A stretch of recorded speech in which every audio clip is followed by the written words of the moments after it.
August Bank Holiday 1986 saw the 10th St Albans Carnival.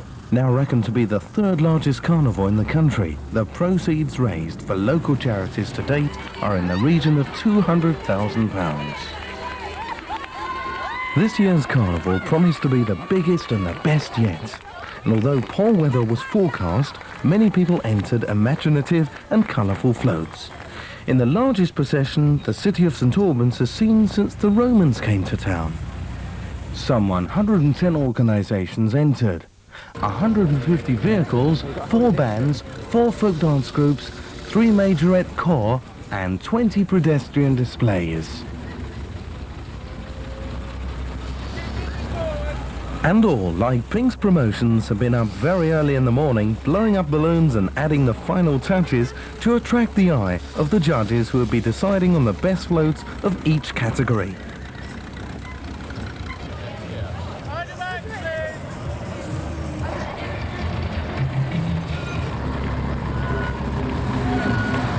Anything goes was the carnival theme this year, but the St Albans Rangers float nearly didn't. Fortunately, all ended well.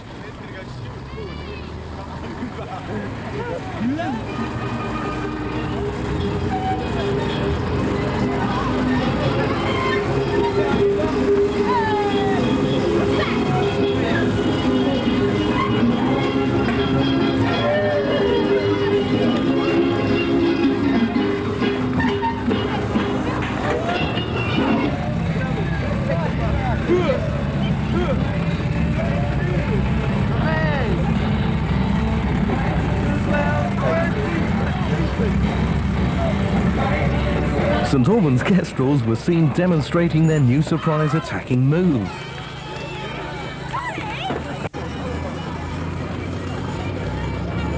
Some people just can't resist cleaning the car at weekends, no matter where they are.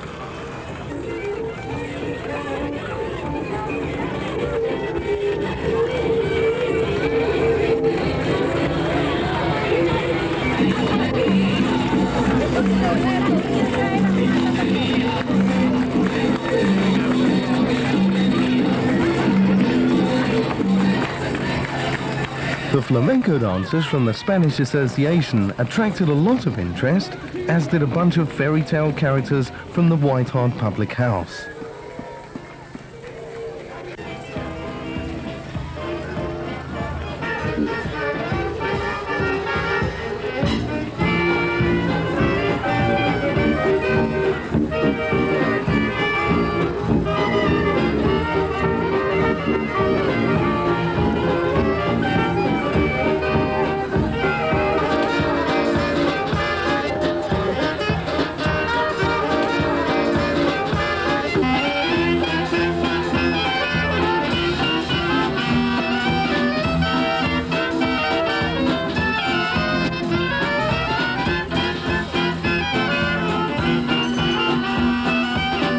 The Abbey Theatre recreated times gone by.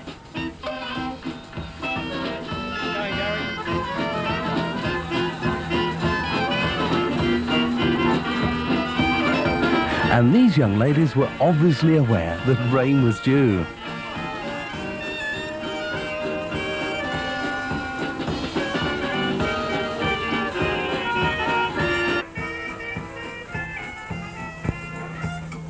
The old Albanians seemed in a hungover mood, but they were keen to demonstrate why they're pretty average rugby players.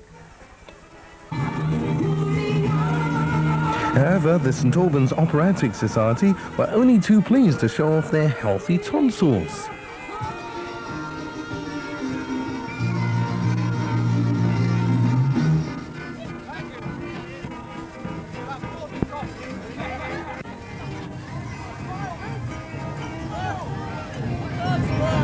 Aiming to win a prize were the Acoy Rifle Club.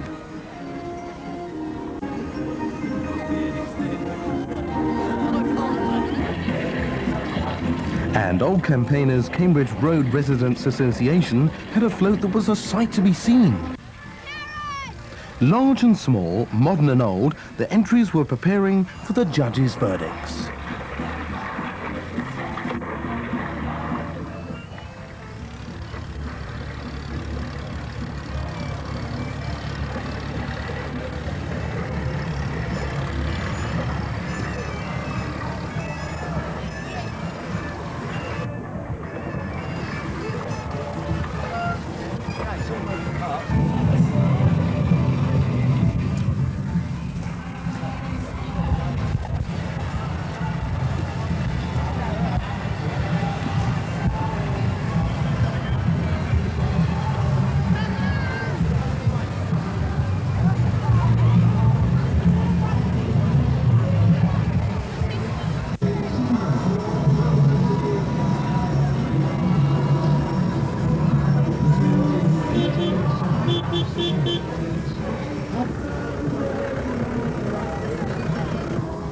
Whilst all this was going on, the organisers of the event, the Round Table, were making sure that everybody had enough buckets for donations collected en route to the Westminster Lodge Arena.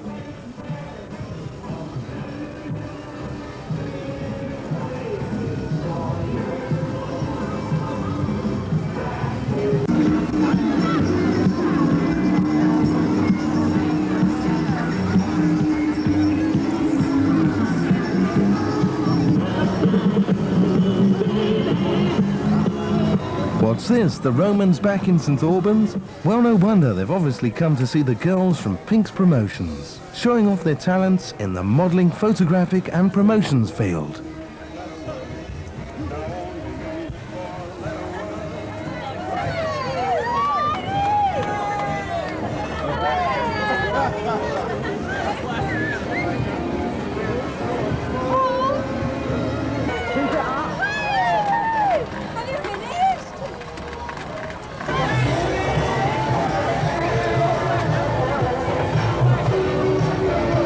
Auto Ego's Turkish Delightful float was on display, as were a number of important visitors.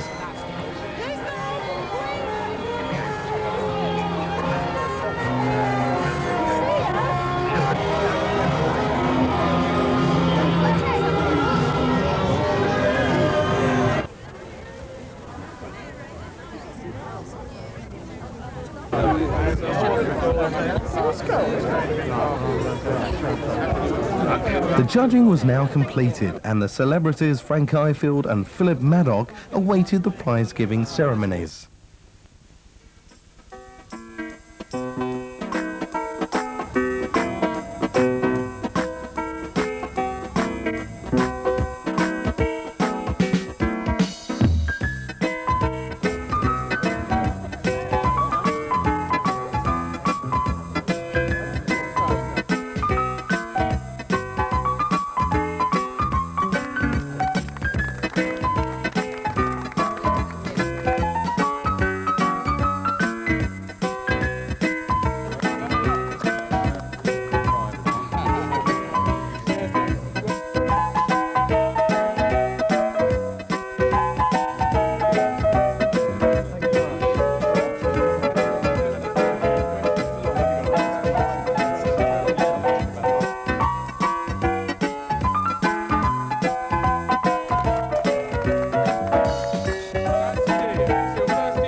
This year's procession included many special attractions that were sponsored by a number of local businesses.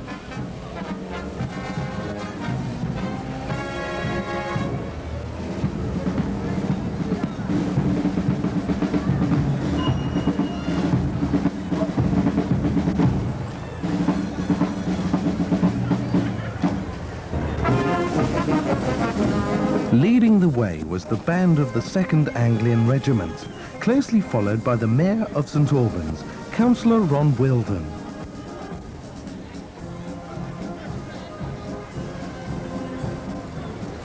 The main promoters of this year's carnival, the Herts Advertiser, were represented by their personality girl and her attendants, and Holywell Hill proved to be no problem for their horse-drawn carriage.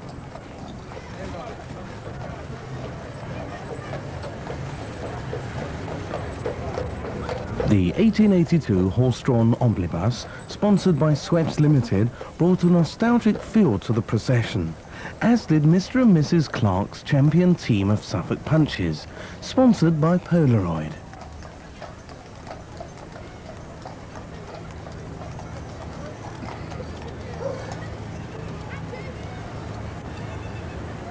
Following in the nostalgic mood was a number of World War II military vehicles, sponsored by Balfour Beatty Limited.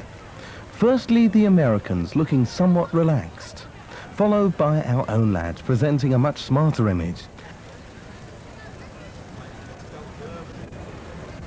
And of course, as we all had to have somebody to beat in the battle reenactment, a number of German soldiers followed behind.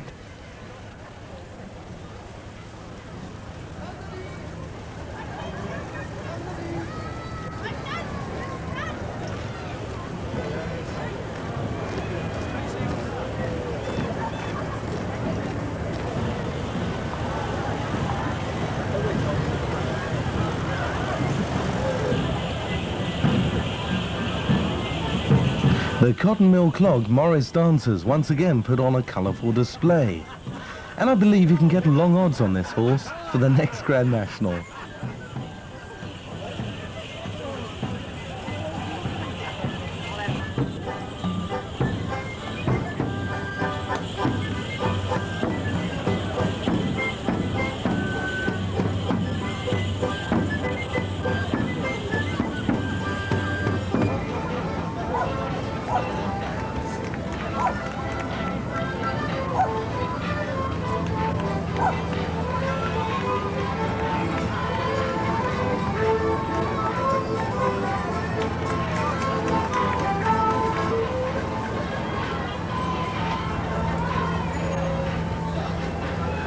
This car actually floats on water.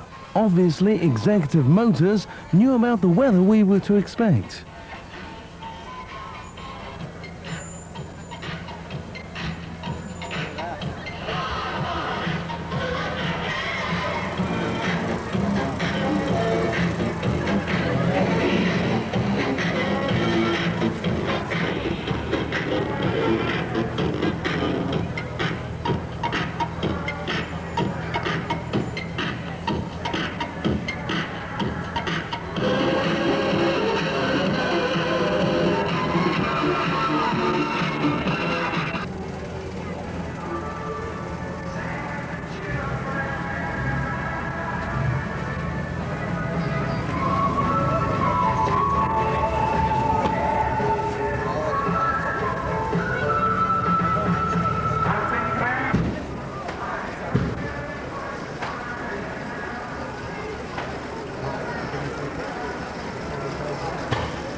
Congratulations go to the St Albans Kestrels American football team, whose receiver was actually seen catching a ball for the first time, whilst his teammates concentrated on collecting money.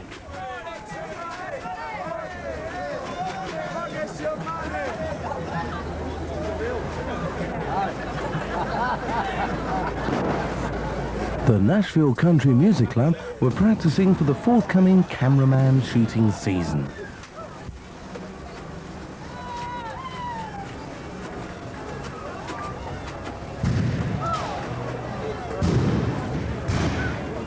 As luck would have it, the right people were following close behind. This gentleman was panning for donations.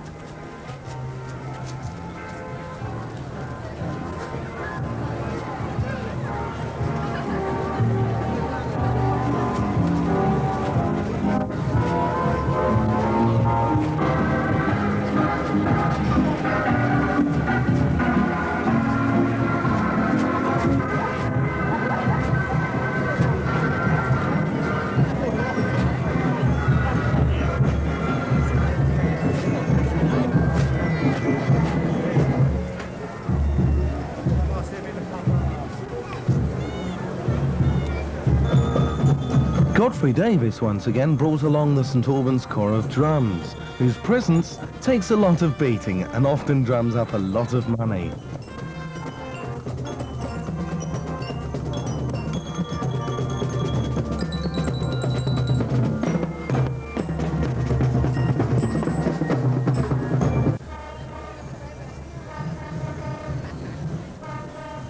Some people will go to any lengths to keep away from the collection tubs, but I do know they got collared when they tried to leave.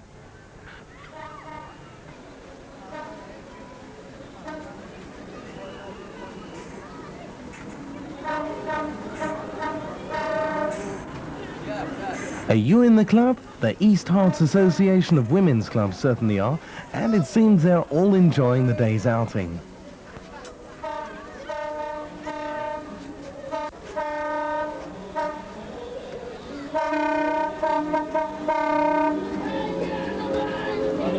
And how about this for a first?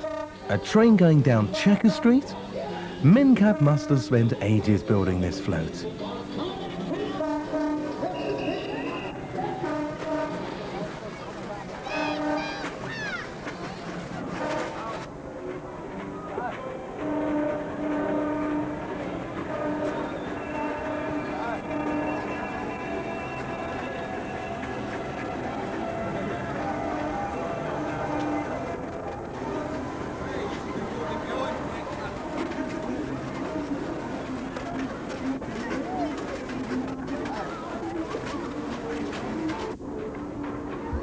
Well, the driver doesn't look like Noddy, and the passenger certainly hasn't got big ears.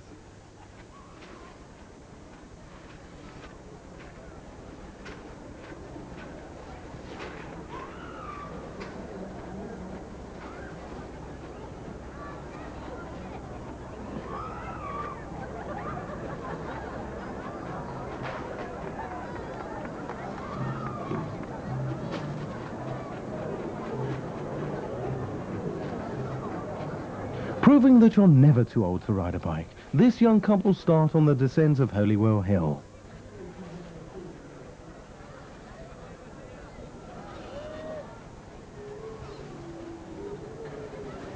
St Albans Amateur Swimming Club showed off their latest member, who has beaten all the swimming records, whilst the ATC showed that all their arms also work together.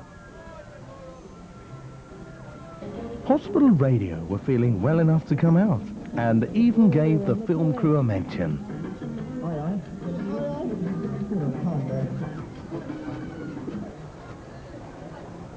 Elvis, the king of rock and roll, looking more like Russ Abbott, was on the Guinness Book of Records float.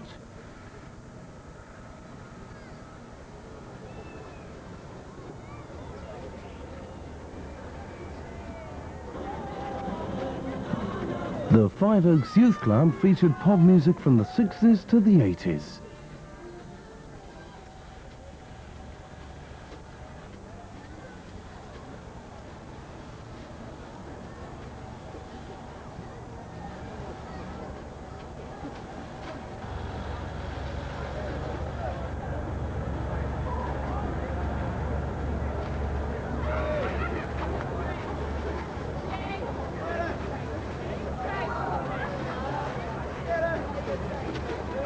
We still hadn't seen the last of the Romans, whose fundraising tactics seem to be working very successfully.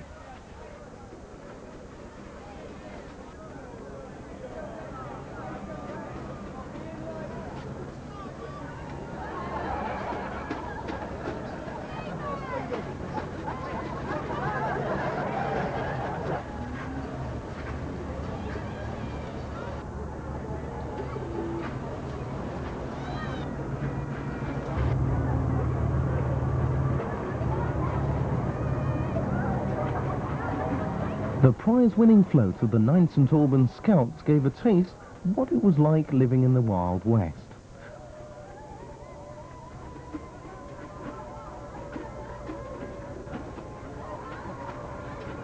Whilst the Rebel Scout group depicted Rainbow Year to donate 70 years of scouting.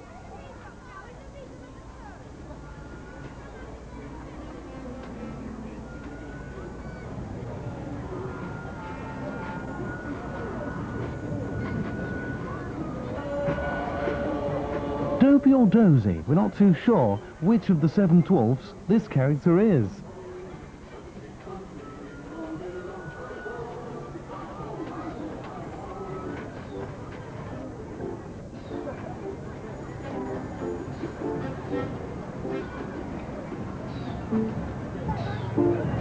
Here's the 3rd St Albans Scout group, who are obviously over the moon with their float.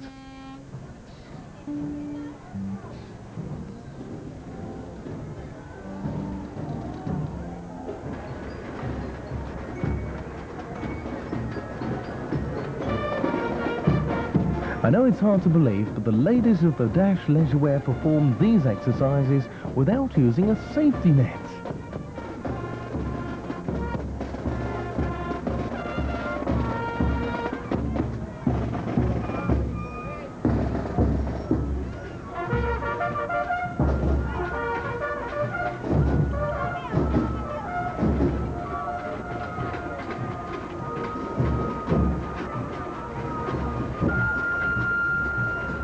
St Albans Judo Club were present again this year, using their aggressive tactics to extract money from onlookers, whilst the BMX display team had another form of punishment for those not wishing to part with their money.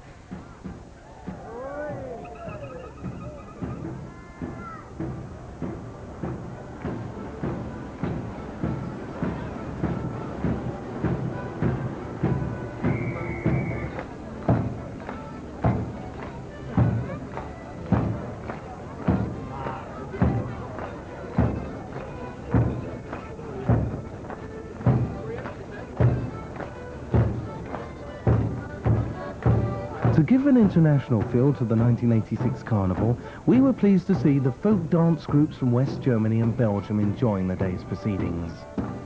Although they must have kept a watchful eye on the brakes of the marvellous display of agricultural machinery when going down the steep part of Holywell Hill.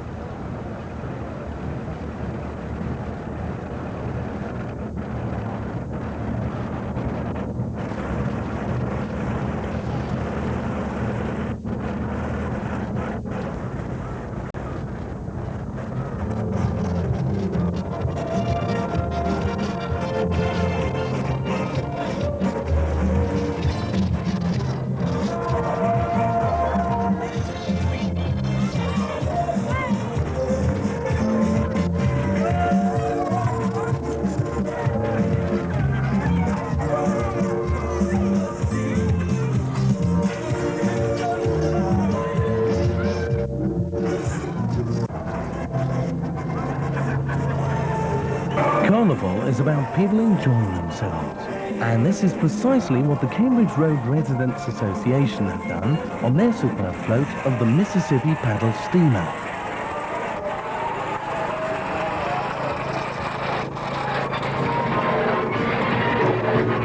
But let's not forget what the St Albans Carnival is all about. It's raising funds for people less fortunate than ourselves.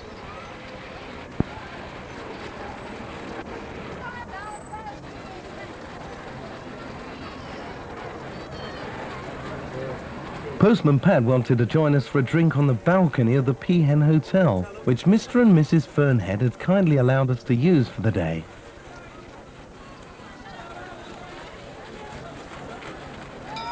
St Albans Fire Brigade entered 2 fire engines in the procession and were later offering people the chance to ride on the hydraulic platform.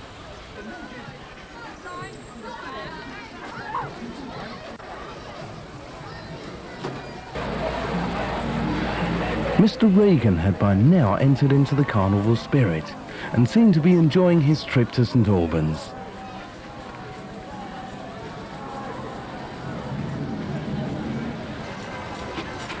The float from St. Albans Abbey was based on an invitation to refectory tea to publicise this service they offer.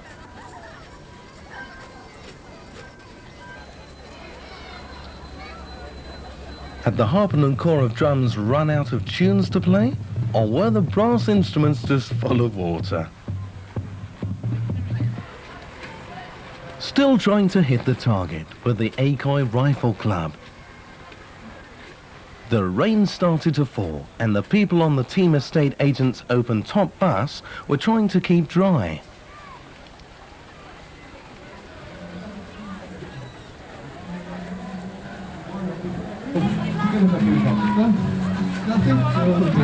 Fortunately, St. Albans Operatic Society sing anywhere, and the players from the Old Albanian Rugby Football Club are used to wet conditions.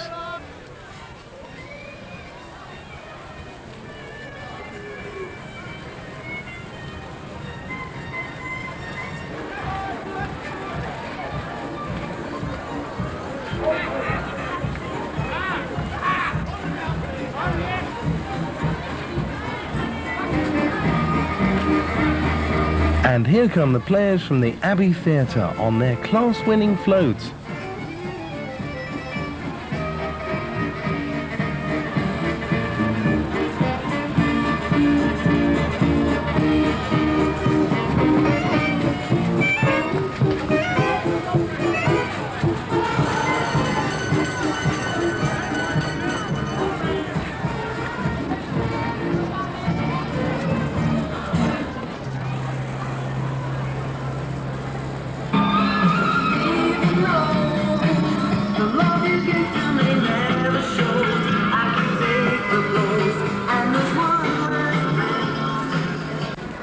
St. Albans Age Concern had 4 vehicles in the procession, which are used throughout the year to the great benefit of our senior citizens.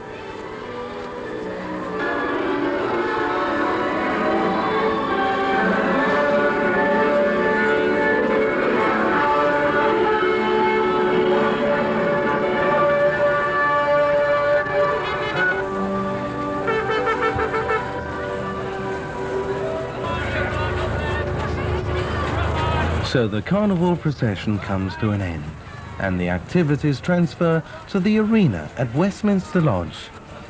Despite the bad weather conditions, this year 3 of the scheduled events did take place. First to perform was the World War II Battle Reenactment Society. Yes, and into the arena come the German reinforcements driving an original Opel Blitz. Ladies and gentlemen, cheer them on, come on, they're not that bad surely. Those of you who are close enough can hear that the commands are being given in German. This is authenticity. The senior German NCO, as the rank of Unteroffizier, the senior corporal, scans the horizons with his binoculars and sends forward 2 troopers. A round of applause for the Allies. And the Germans are opening fire. And the American forces, you see, are 101st Airborne. They are firing a mixture of weapons, most of which are the M1 Garand. The Allies must now probe the German position to find where the weak spots are. And they're pulling back their flanks. No doubt they're about to put down some mortar fire to delay the Allied attack. And if you look to your right, there's a flight of bombers coming over. No worse fortunate. And there goes the first mortar. Will they do another 2?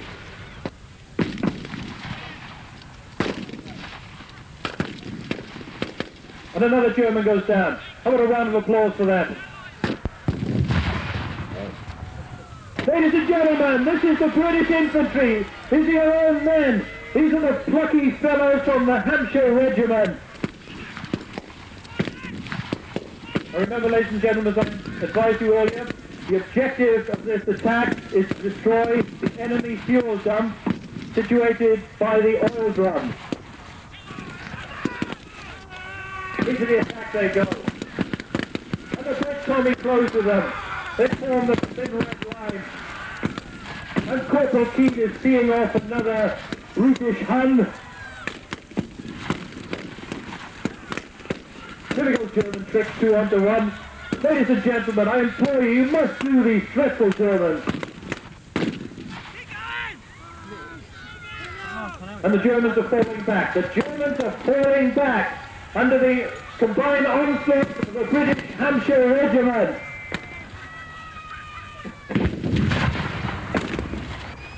The German fuel dump is blown. The German fuel dump is blown. There is no reason why the Germans should now maintain this position.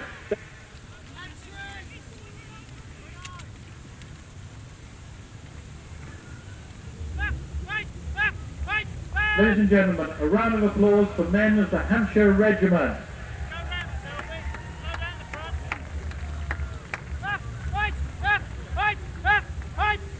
They're commanded by Corporal Keane, recently ex of the Royal Engineers, British Army. They're led by Corporal Poole, a veteran of some 6 years BRA standing.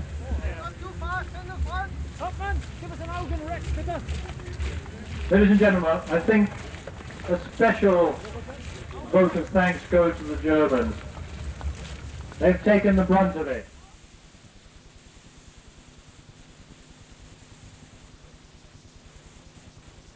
The knights had travelled all the way from Wales to ride in the arena today and put up an impressive display of horsemanship in slippery conditions.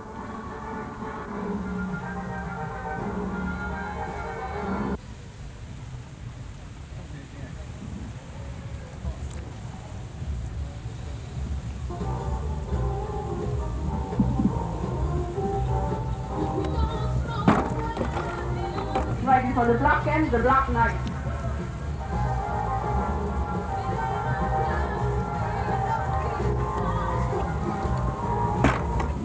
Unless you like test there, Black Knight.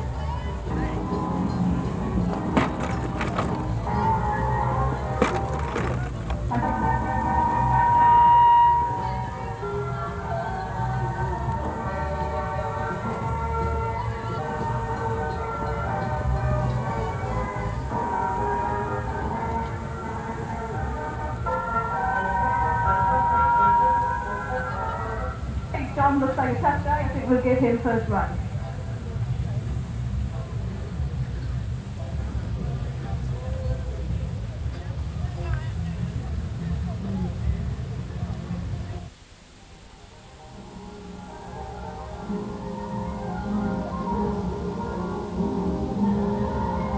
The legend of the sword in the stone proved to be true as a young St Albans lad became King of England.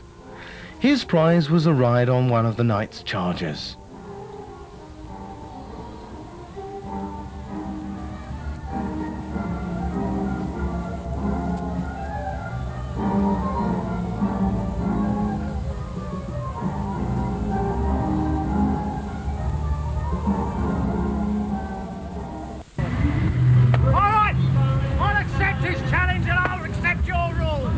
The Black Knight has agreed, ladies and gentlemen.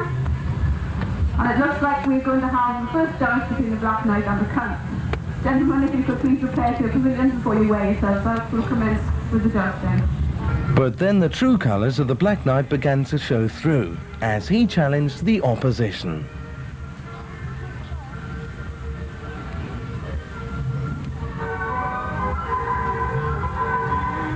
Black Knight's ready. Count, turn.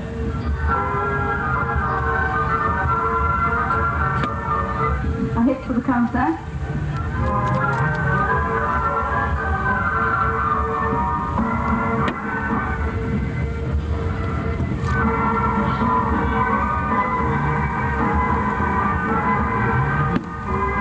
On the Black Knight has taken a serious blow.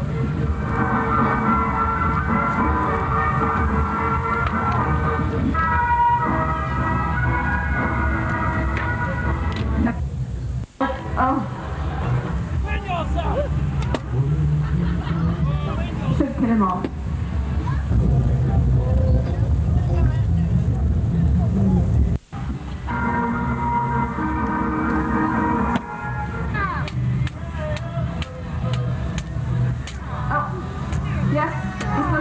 Even in defeat, the Black Knight wouldn't play fair, but he was soon sorted out by the other knights of Arkley.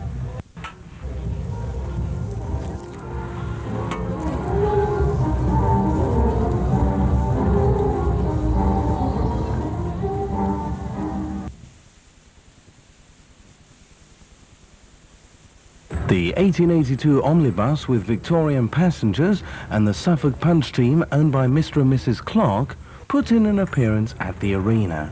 And we've also included shots from Abel's Pantechnicon from last year's carnival. For those mechanically interested, the Pantechnicon was built by T. Rowland of Hyde in 1890 and has a cranked axle, giving it what is known in the trade as a drop well, which in turn gives a very low loading height. The roof rack on the top was to carry the outside effects such as garden chairs or lino rolls. And as the song goes, we packed all we could pack on the table at the back. Unfortunately, the rest of this year's events were rained off, so once again we've featured material from the 1985 carnival.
So then, the green smoke indicates ram air apparently, and it's apparently what we called, as I said earlier, the quality flies very much in the same way that a glider wing flies. 4850 and Jousting.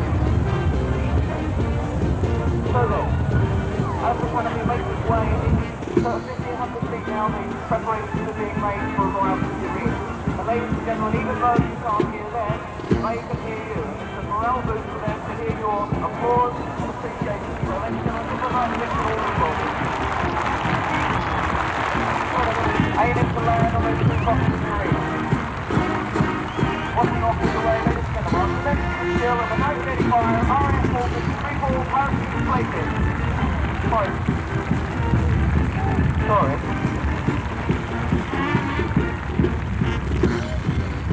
4850, high land now,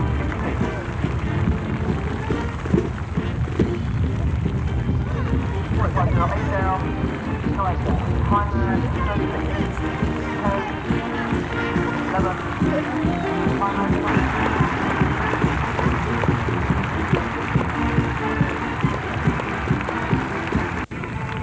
Ladies and gentlemen, the RAF Flying Falcon.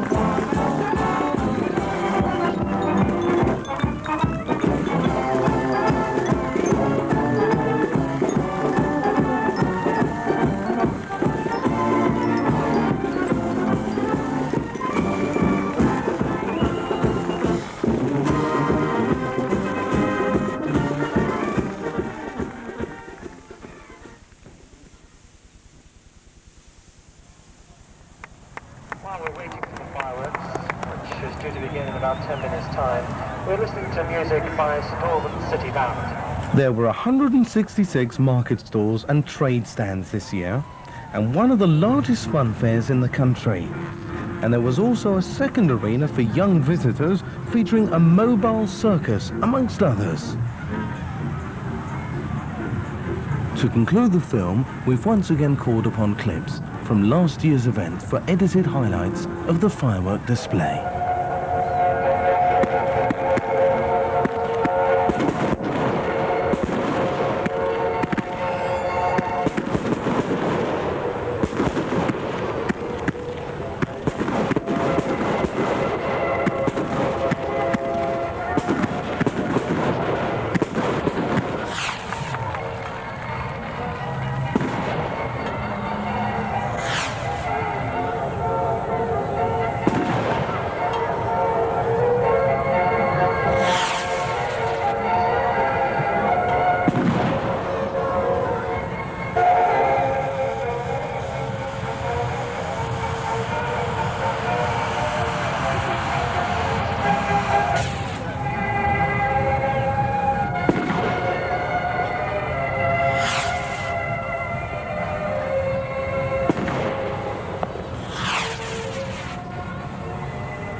St Albans Carnival 1986 is expected to raise at least £15,000 despite the weather, and plans are already being drawn up to make next